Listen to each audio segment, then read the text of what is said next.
मैं संतोष sir, lockdown class में आपका स्वागत है। आइए आज हम लोग क्लास 8 एसएसटी के geography first chapter natural resource को डिस्कस करें।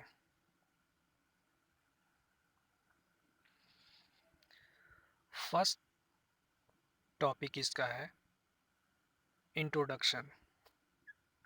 Have you ever wondered about the things that you use in your daily life? Where do they come from? Anything that is found in a nature has some value of use for humans is called resource. Resource का introduction हम लोग देख रहे हैं। इसमें resource वह होता है, नेचुरल रिसोर्स वह होता है जिसे हम नेचर से प्राप्त करते हैं और यह ह्यूमंस के लिए, लोगों के लिए वैल्यूएबल होता है। अब इसमें हम लोग देखेंगे कि यह रिसोर्स में कुछ रिसोर्स ऐसा है जो इकोनॉमिकली वैल्यूएबल होता है समय के अनुसार। अब नेक्स्ट टॉपिक में हम लोग देखेंगे type of resource.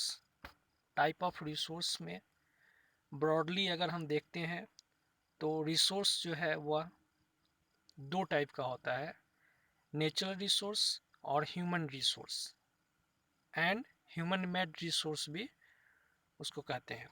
The pattern of resource utilisation help us to make right choice in resource development to create wealth and substance for the development.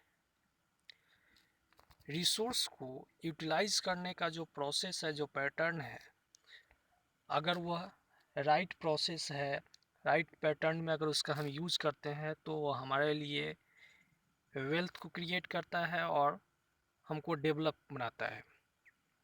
इसमें फर्स्ट टाइप ऑफ रिसोर्स जो है natural resource, तो इसको हम लोग देखते हैं। Natural resource are those resource that occur naturally and support life.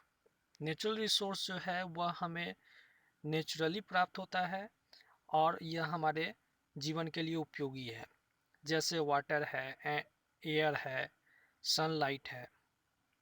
Natural resource में और भी चीज़ जो इंक्लूड है वह है मिनरल, फॉसिल्स फ्यूल है, फॉरेस्ट है। ये सब होता है जो आपको नेचुरल रिसोर्स का यह एग्जाम्पल है। दैट्स सेटिस्फाइड ह्यूमन वांट्स, और ये सारा चीज़ जो है वह लोगों की ज़रूरत को पूरा करता है। We need water for our daily activity, beside plants factory also need water. Water is a natural resource. Similarly, when we extract minerals from a rocks such as a iron ore or coal, they become a resource. अब इसमें अगर एक natural resource सिर्फ water का example अगर लेते हैं तो यह सिर्फ हम ही लोगों के लिए, ह्यूमंस के लिए ही यह ज़रूरी नहीं है। इसके अलावा यह प्लांट के लिए भी ज़रूरी है, या फैक्ट्री के लिए भी ज़रूरी है। उसी तरह से अगर मिनरल में हम देखते हैं तो मिनरल भी हम लोग प्राप्त करते हैं नेचुरली। इसमें आयरन ओर है, कोल है, ये सारा चीज़ जो है वह हम लोग नेचुरली प्राप्त करते हैं, यह हमें नेचर से प्राप्त होता है। Human did not have a technology to extract the mineral, the some rocks were not a resource as had no value. अब इसमें कुछ ऐसा भी मिनरल है जिसको यूज करने का, जिसको प्राप्त करने का टेक्नोलॉजी हमारे पास नहीं है और जिसके वजह से आज यह हमारे लिए इम्पोर्टेंस नहीं रखता है।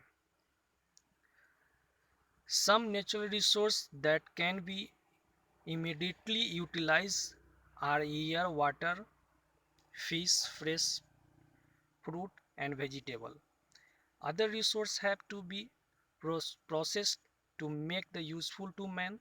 The iron or copper required for the various industries in obtained the smelting their ores.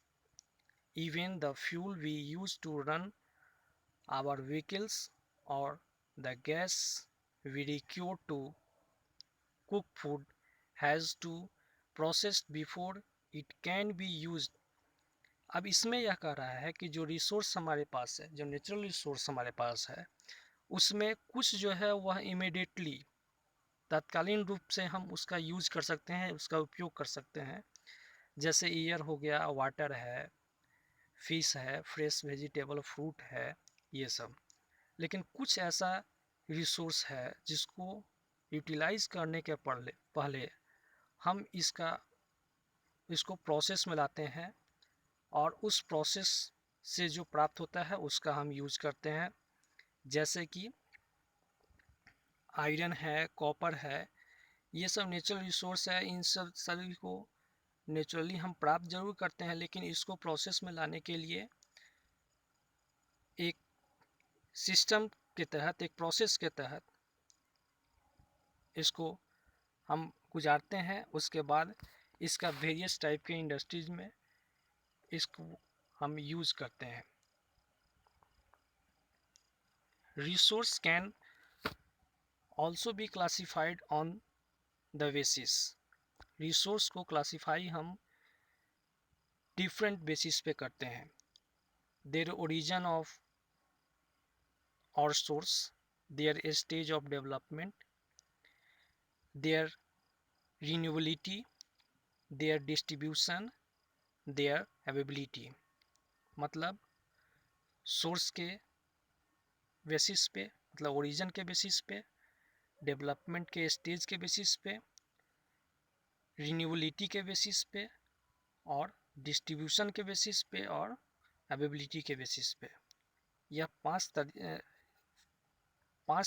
भाग में, 5 वर्ग में रिसोर्स को हम अलग अलग कर सकते हैं।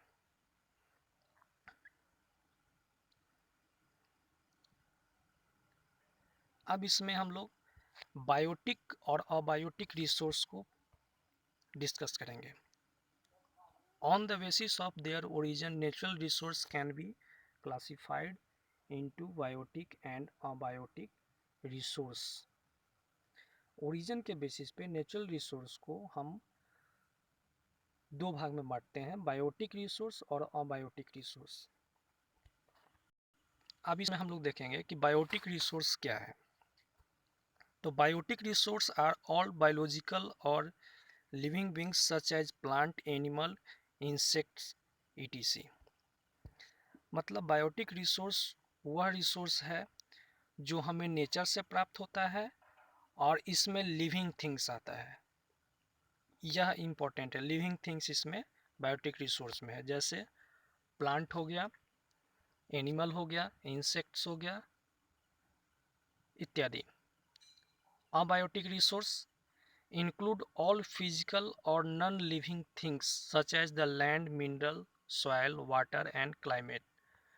अबायोटिक रिसोर्स में क्या आता है, तो वो सब जो नॉन लिविंग है, जैसे लैंड है, मिनरल, सॉइल, वाटर और क्लाइमेट इत्यादि।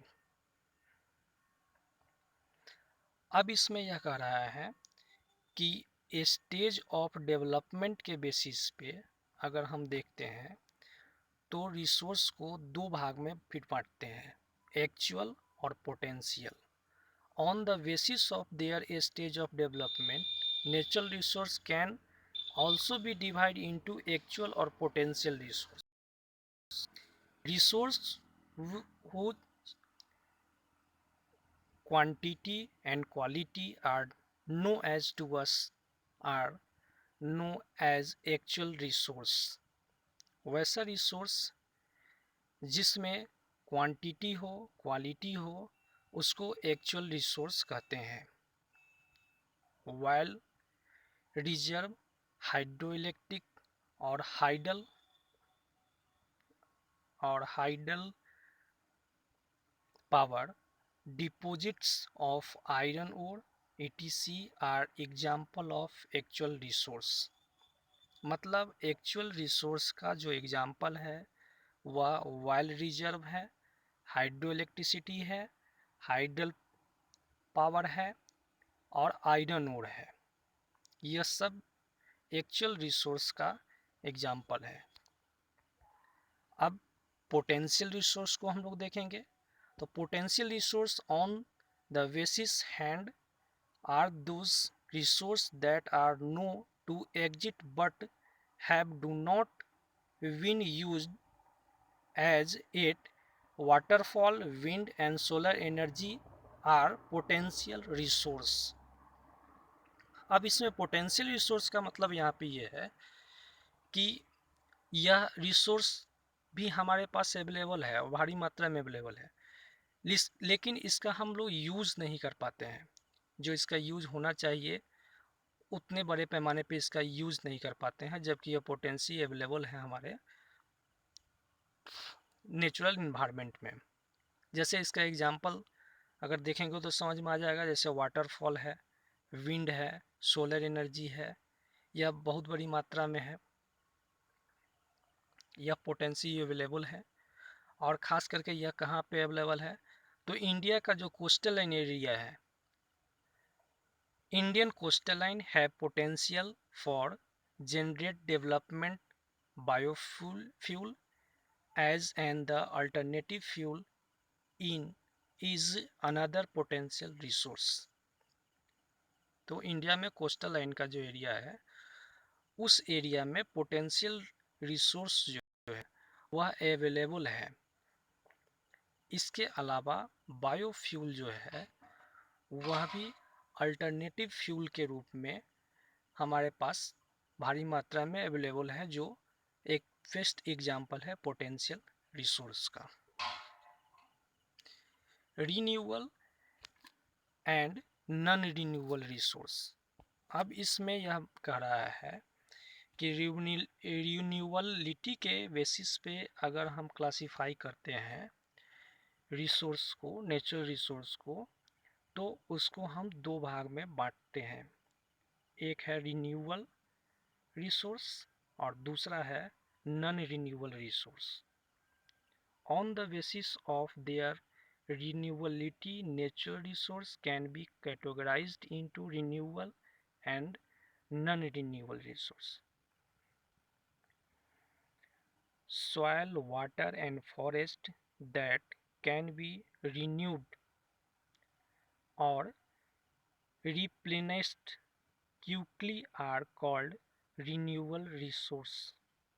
मतलब रिन्यूएबल रिसोर्स वैसा रिसोर्स है जिस रिसोर्स को हम यूज करते हैं और यह फिर से नेचुरली फिर से बन करके तैयार हो जाता है क्विकली, मतलब काफ़ी तेज़ी में।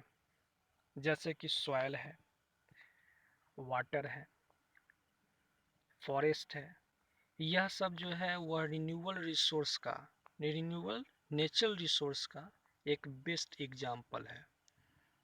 जैसे हम वाटर का अगर यूज़ करते हैं तो जानते ही हैं नेचुरली एक वाटर साइकिल है और वह वाटर साइकिल हमेशा जनरेट होता रहता है, फिर उसमें उसे हम खर्च करते हैं, उसका यूज़ करते हैं, फिर यह नेचुरली बन करके तैयार हो जाता है। तो यह सॉइल, वाटर और फॉरेस्ट जो है वह रिन्यूएबल रिसोर्स का एक बेस्ट एग्जाम्पल है।